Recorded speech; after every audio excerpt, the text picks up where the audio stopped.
the Royals Rundown, powered by Royals Report.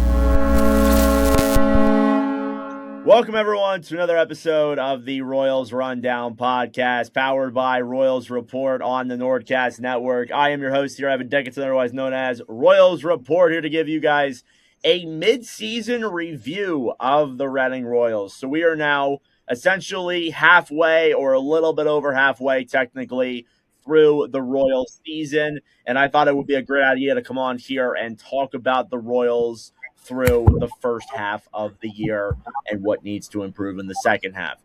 I'm not alone this time. I am joined by my partner, Erik Jesberger, the head broadcaster, director of communications, whatever you want to call him, the man himself. Erik, thank you so much for joining me today. How are things going from Santander right now?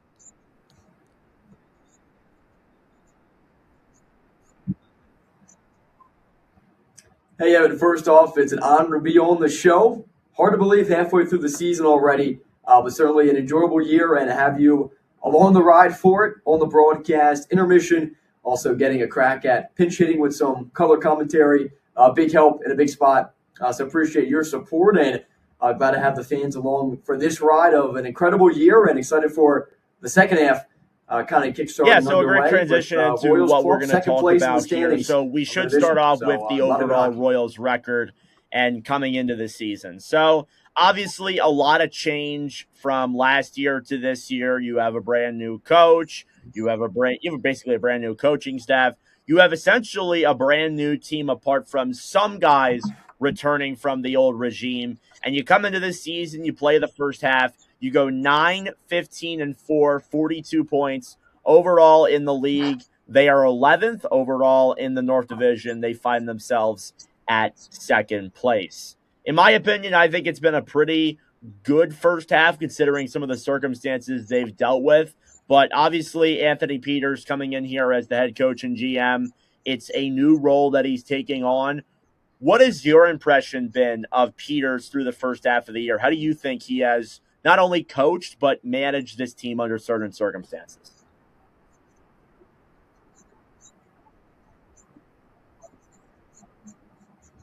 I go right back to day one with what is the patented Royal standard that kind of is tongue-in-cheek among the coaching staff and in the dressing room, because it is a running joke, if you will, in terms of what the collective standard is, as a lot of upgrades have been made, and kind of poking fun of my early conversations with Anthony that he's looking to set that bar in place. But it has stuck. It has remained a topic amongst the dressing room, the players, and has been evident in the team's record. So to see yourself as well as you have played in the longest road stretch of games to begin a Royals season in 24 seasons of franchise history, of a 7-game road swing, and to go 5-1-1 in that span, you automatically realize who your band of brothers are. You can't replicate what you build on the road, and to go 7 straight and to pick up points in 6 of those 7, that's certainly a tip of the cap and a testament to what that culture was set in training camp, ran into the season. Obviously, there have been those high points and continuing a incredible tear through the home portion of the schedule through December and here to early days of January. But also those low points right now, a tough skid on the road looking to be snapped this weekend against Wheeling, which we'll touch on here in our show. But it is ultimately a group together that second place in the divisional standings.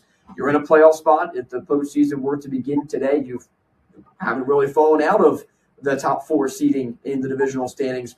A lot to be impressed about for a first-year head coach and general manager, along with an assistant coach in his first year in West Wolf. And, as I imagine we'll dabble into when we talk about the players, 42 total players to appear in a game this season. Ties for the most. And if you're talking about skaters, It's been forwards, and defensemen, that's 39. That's the most in the entire league. You imagine Tulsa, it's with 6 goalies. It's like, okay, goalies can fluctuate. Not too surprised to see it. But look at that skaters number, forwards and defensemen. That's the it feels like every single time we This go team on is for a going through a Royals gauntlet report, we're in terms talking of about schedule a new player and that the has brother come in or a new player that has left. It seems like, and again, it's the ECHL. I love to use this phrase that a friend of mine said in one of our group chats. He said the ECHL is the ever-changing hockey league because there's so many guys being moved around all the time. I love that sentiment, and it's true. Again, the Royals, as you said, 42 different players have been used. Absolutely nuts. And again, for a team that has dealt with the amount of injuries that they've had and the amount of players that have come through the locker room, the different guys that have played for him, the amount of sleepless nights that Peters has probably had, the late nights calling all these different players, asking them, hey, can you come down here and play? Hey, we're acquiring you. Hey, we're doing this. I think it's been really, really impressive what they've been able to do. And again, like even right now over the last weekend of games against the Greensboro Gargoyles, they were missing quite a few of their top guys. Golder was out for the whole weekend. Massimo Rizzo's been gone for a couple of weeks. I mean, you're missing Hunter Johannes, who you missed on Monday. Like, you're missing a lot of your guys who, obviously have been caught up to the AHL, which is well-deserved, but you're also missing so many guys to injuries.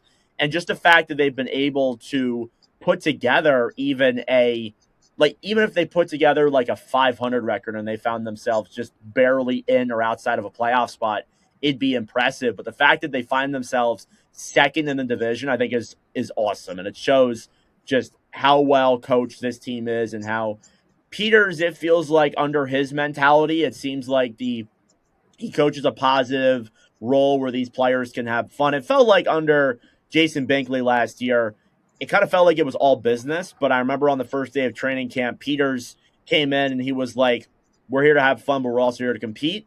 And I've loved how he's coached this team so far.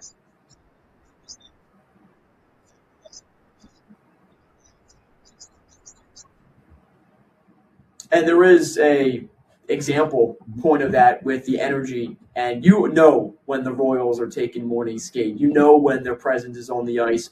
A lot of noise from stick banging up against the glass and the boards and these tunes in which the players follow suit to what Anthony puts out. It's infectious to what Anthony Peters has put in place, along with assistant coach Wes Wolf. Players have bought into that, and from the franchise's best start, 5-0-1 record was then carried into what is now this point in January here as February quickly approaches. A lot to be, tip of your cap to the coaching staff and the players that have backed it. Those new additions all making impacts. Garrett Devine with a goal in his home ice debut.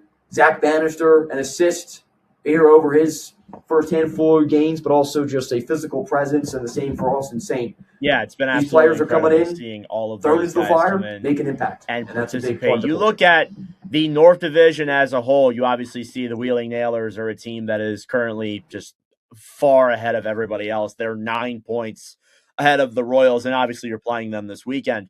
You look at the other thing is, too, the Royals have played more games than anybody else in the entire North Division overall by a pretty significant amount.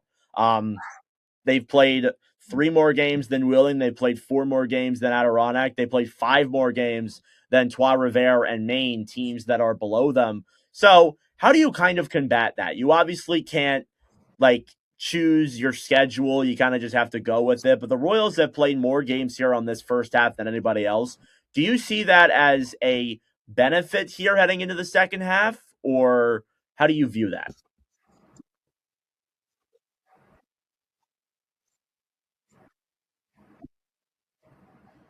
I look at it as the team sitting in the dressing room, pregame or postgame, saying, gentlemen, it's time to embrace the suck, as that saying goes, because you grit through it. There are lighter days down the road. There is that light at the end of the tunnel of plenty of home ice hockey going into March and beyond, and that only bodes well to then the rest days that come with it as playing the most games in the division through this point of January 22nd at our day of recording, because you're going to have those fresher legs when it really matters. And, of course, that is when the playoffs begin in middle April.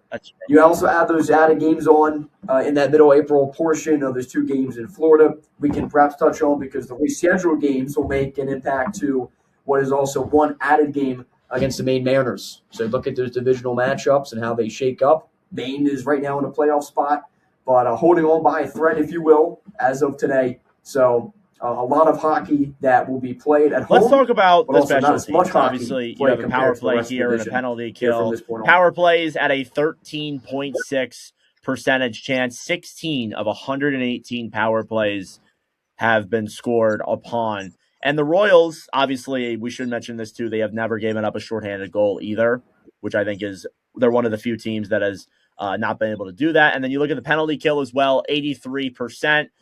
They've killed off 99 of 118 penalty kills. Overall, the special teams power play definitely could be a lot better, but that's been a problem that has stemmed with the Royals here for a while. The PK has been very good, though. What has your impression been on the special teams so far this year? And honestly, going furthermore on the power play, what needs to improve and what's the issue with the power play that it's not really working?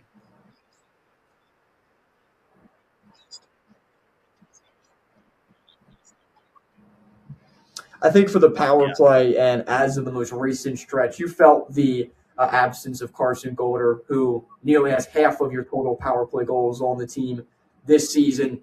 Just his shot is AHL caliber, and as his game develops, you're only a couple seasons away from Golder having that potential at an NHL position, as he is one who has that very unique style shot, one of which I haven't seen in my time with the Royals, really since that Trevor Gooch kind of style, Charlie Gerard, Thomas Evan, they come to mind, and it is notable when he's not on the ice for the special teams. So to find yourself trying to take advantage of that extra man on the ice, it's that time of year where greasy goals are going to be the biggest factor, and looking for more of that is going to be the big success to the Royals on the power play. Trying to flip that leaf a little bit, Jacob Frasca, his most recent goals have come from the net front and below the hash marks, where you're going to make your money as a big man at 6'4" and 220 plus. So for Jacob Frasca to be one of those players with 3 power play markers on this season, and has been kind of slotted in at that lead power play role with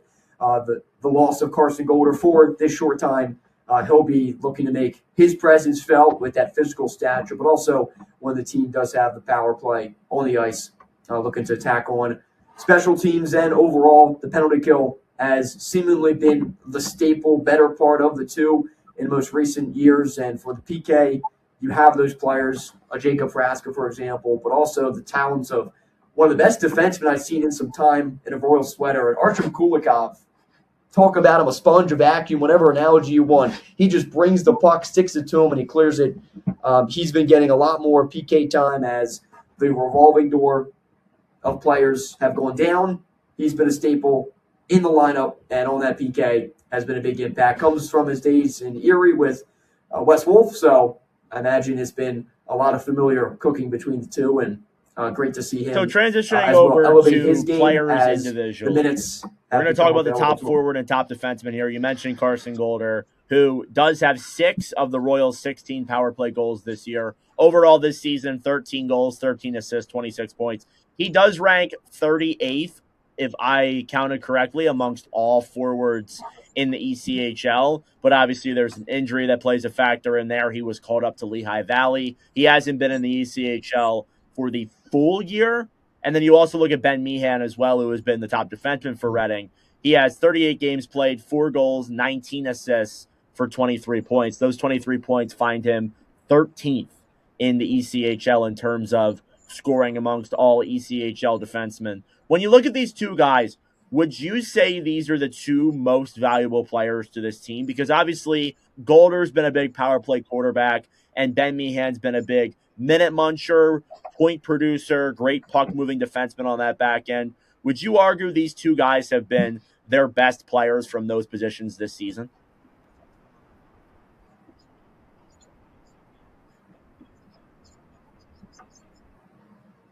Absolutely, their production as well as their play away from the puck have been pivotal in terms of where the team stands as second in the North Division. In their positions, respectively, already alluded to the unique style shot Golder brings, and the quick release provides those rebound opportunities down low and to catch teams in a split second, not with their awareness on number 9 on the ice, and they're going to see him leading a fist pump line in just a couple seconds because he's been tacking on goals and providing points. And then Ben Meehan from the back end It's been wonderful to see a rookie D-man play to his caliber and to be amongst the top blue liners in offensive production this year. And to go along with that, he has a letter on his sweater. And for Anthony Peters, head coach and general manager, to give him the extra praise in a post-game interview a few games ago to us, sharing the fact that he is a rookie and he has that well-deserved to what he does on the ice with the puck and away from the puck, but also off the ice. And he's a big New England Patriots fan right now, so we have some back and forth around the rink. As a Birds fan myself, I wish him the best here this year with the Eagles not there, but he just brings that character that is infectious to a locker room that is good vibes. Golder to the same, and then I imagine we'll touch on him, but KP, when he's kicking in goal, as Keith Petruzzelli knows we can see him.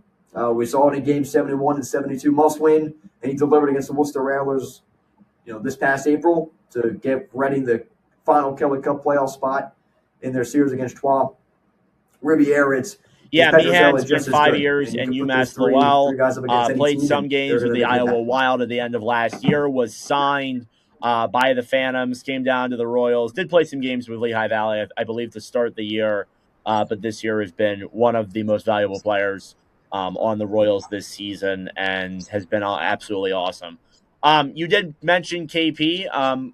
Why not go there right now? Keith Petruzzelli, 9-9-3, a 2.42 and a 9.19. These numbers are much better than his numbers in the previous year with the Royals. Overall, last year, 34 games played at a 901 save percentage, did have a losing record. This year, obviously, at the 500 mark, he's been flirting with just above that or just below that. It's kind of been around there the whole time. One thing that Anthony Peters has said to us, and it's almost every single time we talk about Petruzzelli, he always says he gives us a chance to win. And I really do believe that sentiment, because whenever Petruzzelli's coming into a game, sometimes he has his bad games and he has his, ones where he's off. But especially this last weekend against the Gargoyles, I mean, I was up there in the booth with you and watching the two other games. Like, he played all 3 games and he overall had a phenomenal weekend and has been somebody who I think has been the Royals' most valuable player. Just overall, again, I know you mentioned it briefly, but what have been your overall thoughts on Petruzzelli this season?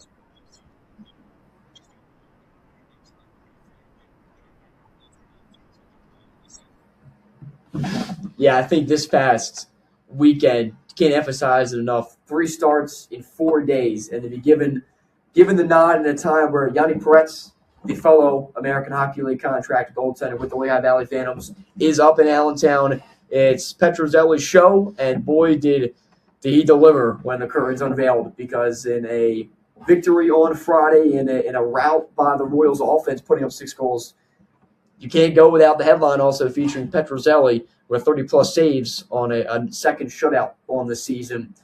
Saturday was that affair where obviously Greensboro had some adjustments made, and 2 of the 3 goals on them were undoubtedly on screens, and the defense getting a little too much traffic in front, trying to block, end up screening and swaying Petruzzelli's vision. So you chalk that up to too much aggression, if you will, but then getting back on the same page for a victory on Monday with another great Petruzzelli backstopped effort.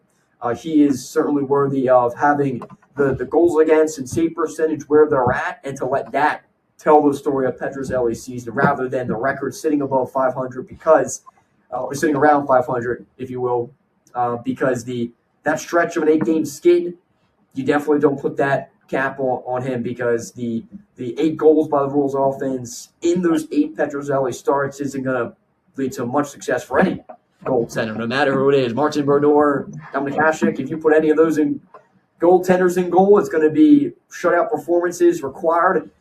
You're asking for an improbable picture to be put together, and for Petruzzelli to give those performances each and every night. As you mentioned, Anthony Peters always shares our post-game availability. To see those numbers now start to support in the record as well, with the recent games when the Royals offense has picked up when worthy yeah, I totally agree. I mean, he's been incredible, and I think the problem is the Royals, whenever he puts on a game like that, the Royals just can't seem to find a way to put a puck into the net, and that's why, obviously some of their top scorers, they've had a lot of guys who have played well overall down the lineup as a whole, but whenever Petrocelli puts on a game like that, the Royals just sometimes they can't find a way to put the puck in. Recently, they've been a lot better at doing that, but overall, again, Petro definitely deserves a lot more wins there had things gone their way. Let's talk about a guy who he came in mid-season. This guy was acquired in light of a trade with Lehigh Valley and Charlotte. He was sent down to the Royals, and that's Hunter Johannes, who found out that he was being traded to the Royals in the morning, flew up from Savannah in Georgia, came in to Reading around like 4 o'clock, scored a hat trick, had an overtime winner against Adirondack, had 5 points this past weekend. Overall, so far this year with the Royals, 14 games played, 7 goals, 8 assists for 15 points. Has Johannes been that, and he came in at a time where the Royals were having a little bit of a hard time producing a lot more offense. Has Johannes been that spark in this Royals, not just on this Royals team on the ice, but also off the ice too? Peters just spoke very highly about both sides. What have your impressions been on Johannes since coming to Reading in December, I believe?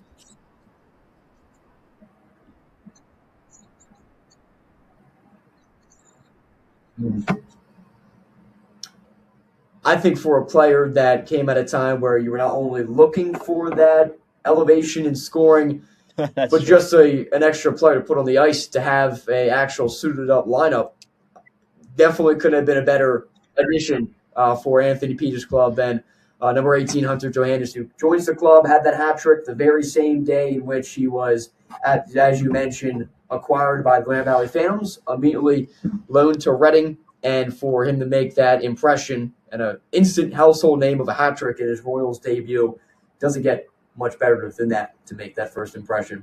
Not only to the fan base you're now with, but also your new teammates.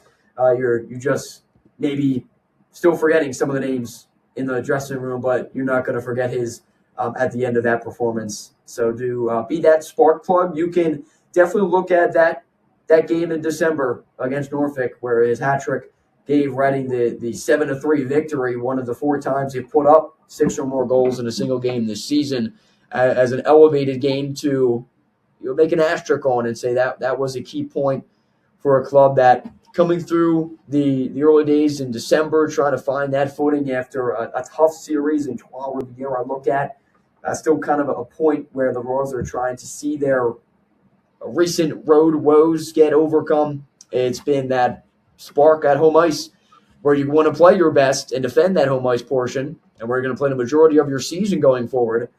To have performances like that, be a part of it, brings the energy from the crowd that Johannes and the entire roster has given the roses back to the fans as they do to the players on nights like those, and can only be something. Talking about some of the other guys here, Brandon Sajan, 21 points in 38 games played. A long-time ECHL veteran. Has been a great leader overall with the Royals. One of those guys with the A who has had it for the whole year. Jacob Frasca, whose brother has been behind the bench as the coach. Frasca just passed a new career high in points in the ECHL this year, 18 points in 33 games played. Beats out his total last year with Cincinnati. You also have a guy like Massimo Rizzo, who is playing in his first ECHL season this year. He was named the ECHL All-Star nominee for the Royals. He obviously was not there because he was up with the Phantoms, but regardless, Rizzo has looked awesome as well. You also have a guy like Connor McMenamin, who took an injury last season and so far this year has improved drastically already in 34 games played compared to last year, has his points matched from the year prior. So talk about a lot of these other guys in the forward core. I just mentioned 4 names right there, as well as Nolan Burke, too. I forgot to mention Burke. He has 17 points in 38 games played as well. He was the other name that's on my list here. But those 5 guys, along with the other players, obviously you have a lot of new names coming in here in this forward core, but these have been the general guys who have been here for the whole season. You don't have to touch base on every single guy that I mentioned or all of the guys, but who have been some of the Royals players that have really impressed you this season that we haven't talked about yet?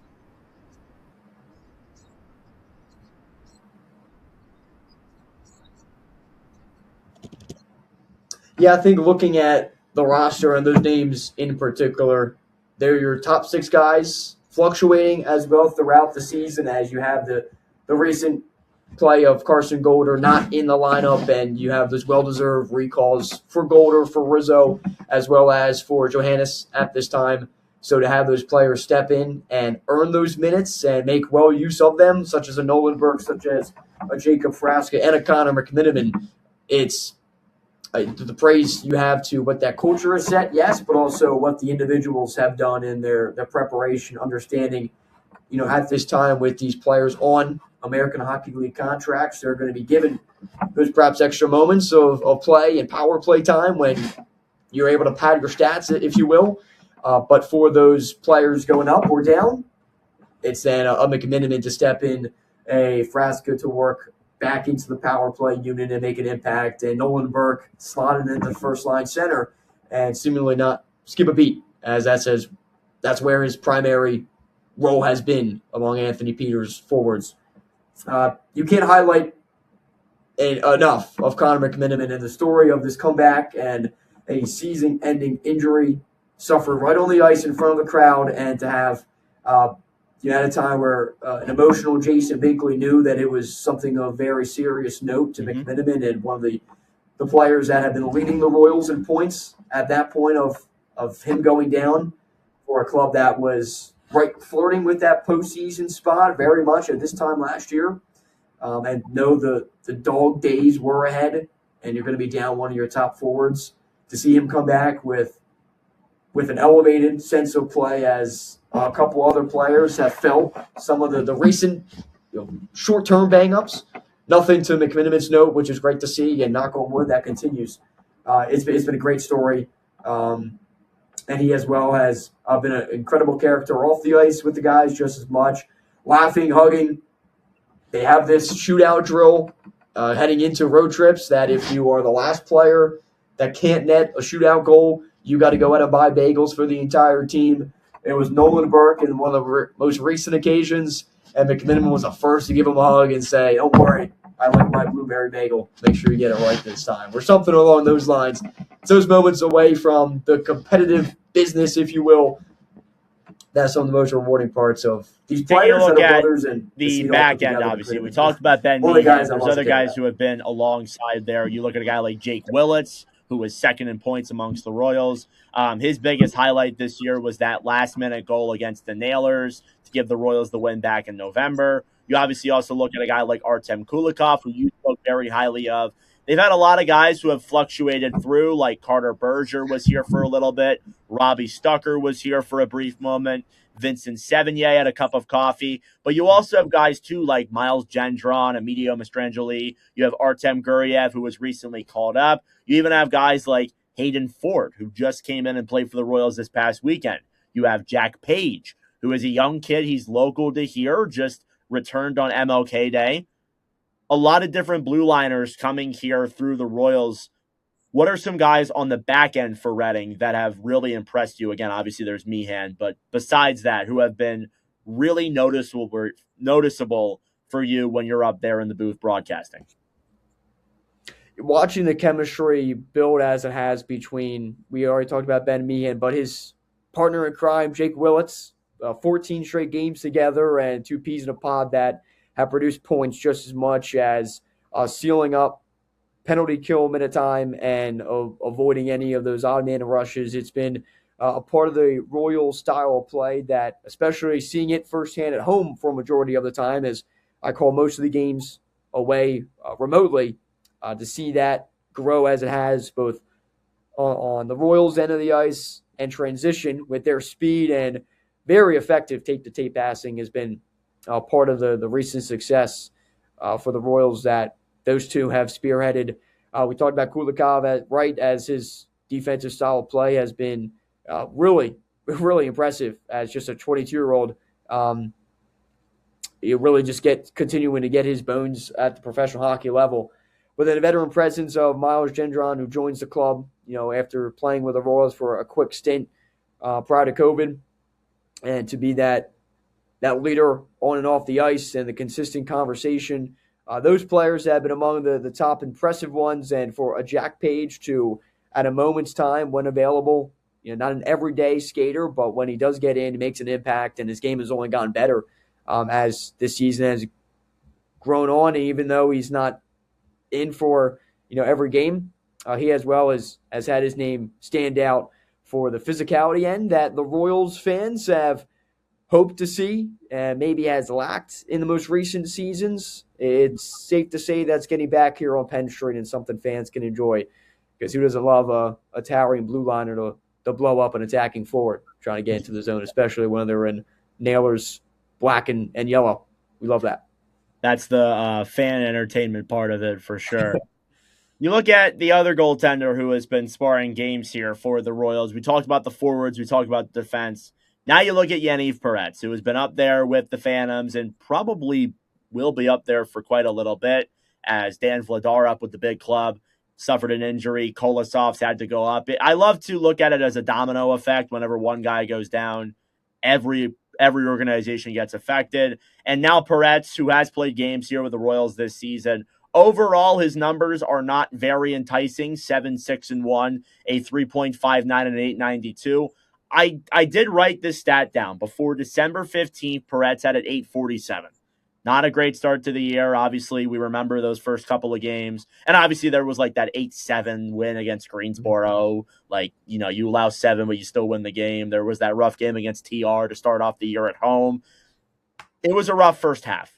First half of the first half, I guess you could say. Rough quarter. After 12-15, though, Peretz is at a 901 save percentage. So, obviously, a little bit lesser games played in there, but it is better numbers than the year prior. Can you speak on Yaniv Peretz and how he has improved throughout the season? Obviously, the rough start, but how he has gotten better, not just statistically, but also on the on-ice product as a goalie. I think himself, as well as the defense in front of him, have grown that connection more and more throughout the season. And for Peretz, the rebound control has certainly improved. And you touched on that Greensboro 8-7 game where Royals were on the right side of it, and a tough night for either of those two goaltenders. And certainly to take a win out of that was kind of an asterisk, but for Peretz to earn that victory, showed that tough goals against to begin the season. He'd be the first to tell you that, but that continuous chemistry to be grown has then lended to those numbers, as you mentioned, since the middle of December. And for him to be that first nod to the Lehigh Valley Phantoms when looking for a goaltender. I know he goes up, and he has well made that Phantoms debut and earned a victory in overtime, but also did so with, if my memory serves me right, 30-plus saves. So for him, he's ready for those moments of those bigger games, and has only gotten better, and something fans should very much look forward to when it's the games that really count, and will be in mid-April and beyond, when we're hopefully seeing another run for Old Kelly Cup make its return to Penn Street. Yeah, Peretz being up there with Lehigh Valley, backing up Carson Bjarnson, who is playing in his rookie season there with the Phantoms. I will say this, though, about Peretz's stats. They may not look that great on paper, but Peretz did say to us himself, he doesn't look at the stats. So, again, I think the on-ice product plays a role in it, too. And, you have some really, really bad games to start the year, and sometimes it's your fault, sometimes it's not. Most of the time, I don't like to blame the goalie. As you said, again, the defense was not the greatest to start the year. I also like to look at it as, like, it's very hard to get those stats back up. So it's great to look at the individual game-by-game numbers and also just look at how he looks overall on the ice. Another tidbit involving Royals goalies and a goalie that was beloved here. Vinny Purpura obviously was traded to Savannah and has been awesome there. Again, he got a contract with Charlotte, but he is no longer with the Royals, and it caused a lot of fans to be upset in regards to that. A lot of fans are upset with the play of with how they are playing Petruzzelli, and they were playing Peretz over Vinny Purpura. Do you know why that is? Could have been a coaching preference? Could it have been that these two guys were on AHL contracts? What do you think the reason was behind that he wasn't exactly getting the chance with the Royals when he was here? Yeah, can't exactly put a nail down to an answer, but under the microscope of what the fact of the matter is on your roster is you have two goaltenders on American Hockey League contracts with the Lehigh Valley Phantoms, and you have a third goaltender who is on an ECHL contract. Amongst the entire league and among any team, you see it with Maine, where they have the likes of a Boston Bruins NHL contract and Luke Gavelin. You have a goaltender ECHL contract in Brad Arvanitis. It is always going to be the affiliated net minors that are given the first nod, if you will, and unfortunately prepare for not only this season but a second, as it was similar with Parker Gagan and Keith Petrozelli last year. He's going to be that third that is going to be in when one of those two goaltenders are up. Perhaps a 3-3, you need him to go.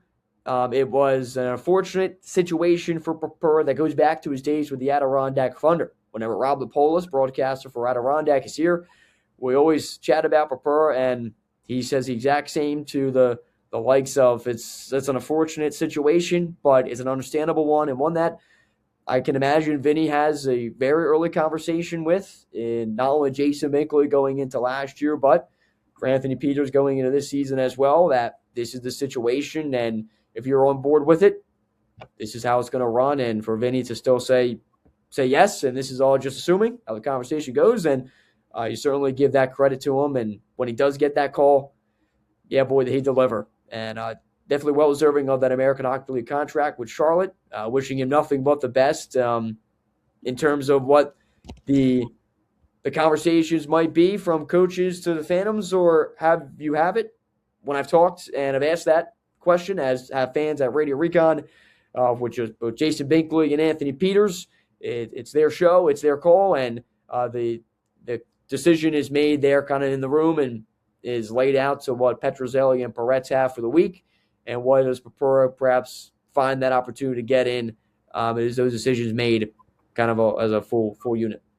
Yeah, I think the blunt of it is some fans were upset about it, but the truth of it is that we are a developmental team for the Phantoms. That's really what it is. It's unfortunate because, again, as you said, Purpura was a great guy. He had a 945 in 27 games, and this is a great person who, always knew that this was going to be the scenario of where it went. And even when we talked to Peters after the trade and I asked him, he said we just wanted to give him a chance to play.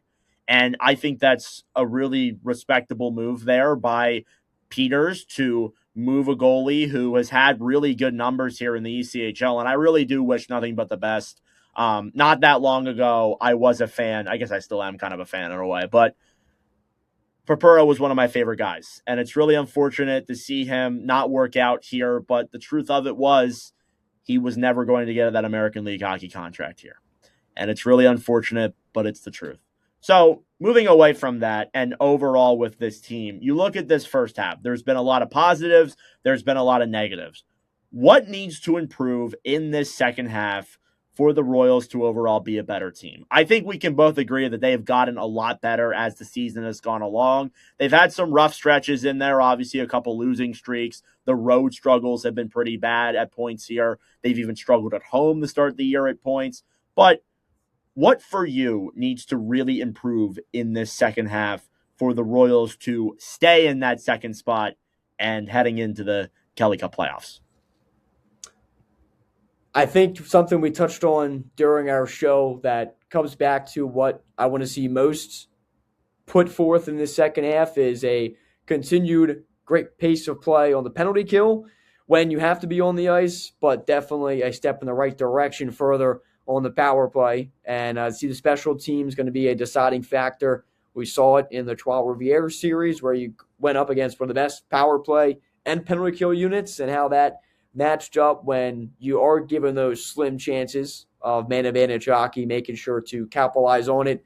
And it's going to be once again pivotal because North Division, a lot of talent in the special teams department is once again laid out.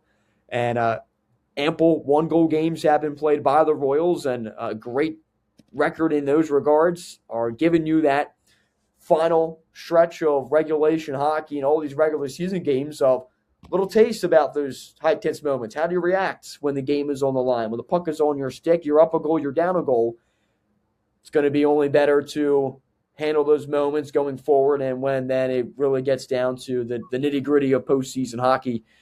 So to see those one-goal game situations have been both very successful on the Royals' end, but also the moments of special teams trying to sharpen up when a man up, but continue to be a stifling team when it comes to you being a man down. It's going to be crucial here in the second half, where you're going to continue to play your 15-game season series against the Wheeling Nailers. You check off 2 this weekend, and then have an added game against Maine, another team that you have definitely gone back and forth with throughout this season, and we'll try and get some business served up to the Norfolk Admirals, one of the teams that are towards the lower part of the division, but have been running hot here in the new year. It's going to be big for those special teams to elevate and continue their play well.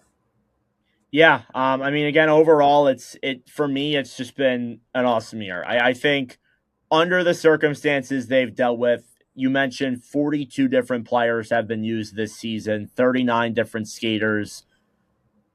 I really do believe, like, the fact that they've been able to put this record together in light of all those situations, I think it's really impressive. And it not only speaks for Anthony Peters and bringing in the right guys who have been really impressive and being a great coach there as well. It speaks for a lot of these guys. You have a lot of young guys in here, like your top defenseman's a rookie. You have a guy here in Golder who's a little bit on the younger side. You do have some veteran leadership, obviously, like Brandon Sagan, of course. But for the most part, this is a new team that is completely meshed together. There's only a handful of guys who were here last year. I really do think what they have done under the circumstances they've had has been absolutely phenomenal. So that is your midseason review for the Reading Royals so far this year. But we're not done yet. We're going to do a brief little preview on the upcoming weekend against the Wheeling Nailers. And while I have Erik here, I thought it would be great to have his thoughts on the upcoming weekend here against the Nailers. So the Royals play 2 games on Friday and Saturday, both in Wheeling against the Nailers. And the Royals, not a great road record, at least so far this year. They have not won a road game since November 21st. You're coming into a team here against the Nailers who just lost back-to-back games against the Norfolk Admirals, who was a team that is ranked way lower than the Nailers. But overall, the Nailers have had a phenomenal season this year. They find themselves with 51 points, as we mentioned. They are 9 points ahead of the Royals.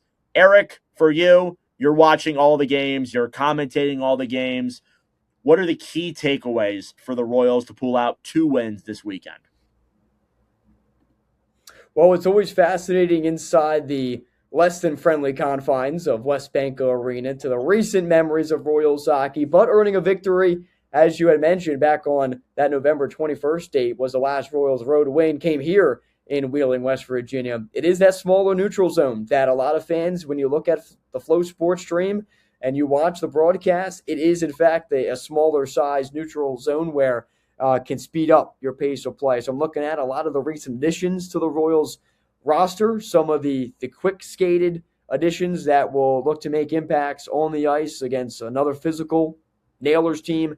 Not as big and towering as they were in recent years. You look at the Peter Laviolettes, who were just staggering. You have that Matthew Corsia that has maybe taken a step back from the heavy enforcer style of play, more of the skill big man that has backed up, that skill with some points this season. But you're not going to be so much met by brute. You're going to be met by a little bit more skill from Wheeling, and that's going to open up, in a way, your game. So for the Royals to take advantage of some of these new additions, and passing is always the biggest strong suit of this club when they're playing at their best.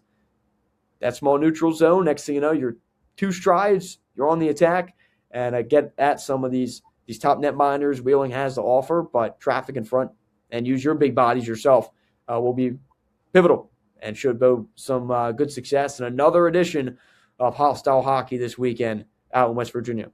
Heated rivalry. Another matchup against the Nailers for the first time since mid-December. And again, what I always like to say when I do these previews and we talk about the upcoming weekend, I will be satisfied if they get one of the two. Again, this is a Royals team that has really struggled on the road here, especially over the last couple of months. I think it comes down to just like habits that you're looking to get rid of. I think there's obviously Peters says he doesn't believe in luck, but I do. There's some luck that I think goes certain ways, and things don't go your way sometimes. But my expectation heading into this weekend, you get one of two. You get 2 of those 4 points against one of the top teams. You gain more of ground there on the teams that are chasing you. I think you got to be happy with that. If you can get 1 of 2, if you can get 2 of 2, that'd be great. But obviously, I think for the Royals, you want to win every game possible. But I would be satisfied with just 1 of 2. And I wonder, do you think it would be Petrozelli for both of these games? Or depending on if Peretz is sent down between then and now, could we see the 43rd player play a game for us in Ian Shane? What do you think about that? I would be fascinated to know what Friday's game and how that unfolds would dictate into Saturday's decision. I know there are multiple plans going into a 2-game or a 3-game set for Anthony Peters every single series. For Petrozelli to get the nod in 3 games in a 4-day span this past weekend, I think if you're a betting man, it would be Petrozelli for both. But for Ian Shane, quite the resume himself, specifically against the Royals, would be that familiar name in his time with the Norfolk Admirals this past spring when he was out of Cornell and the Big Red and a memorable run in the NCAA tournament. He was obviously a pivotal force of that as the starting goaltender. But for Petrozelli, as we talked about on our show earlier, he is an MVP caliber point with this club. And back-to-back starts against Wheeling, I think, would be the maybe number 1 plan, but certainly not the only plan heading into this weekend for Peters. Should be a fun and interesting weekend indeed. Erik, thank you again so much for joining me here for a 50-minute long Royals mid-season review. I really appreciate you taking an hour out of your time. I hope you enjoy the remote broadcast, of course, of your games and all that. And I hope to see you at the rink again later on this season. Just thank you so much for coming on.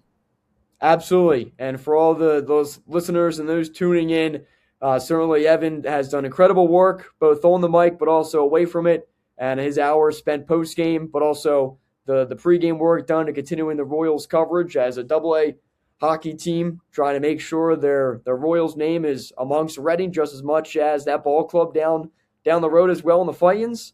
Always appreciate your continued work and certainly looking forward to this season and hopefully well beyond game number 72 this year, Evan. Thank you. Let's hope. Let's hope. That will conclude this episode of the Royals Rundown podcast. Thank you all so much for tuning in. We will see you on Monday for the review of this past weekend against the Nailers. Thank you all for watching. Let's go Royals.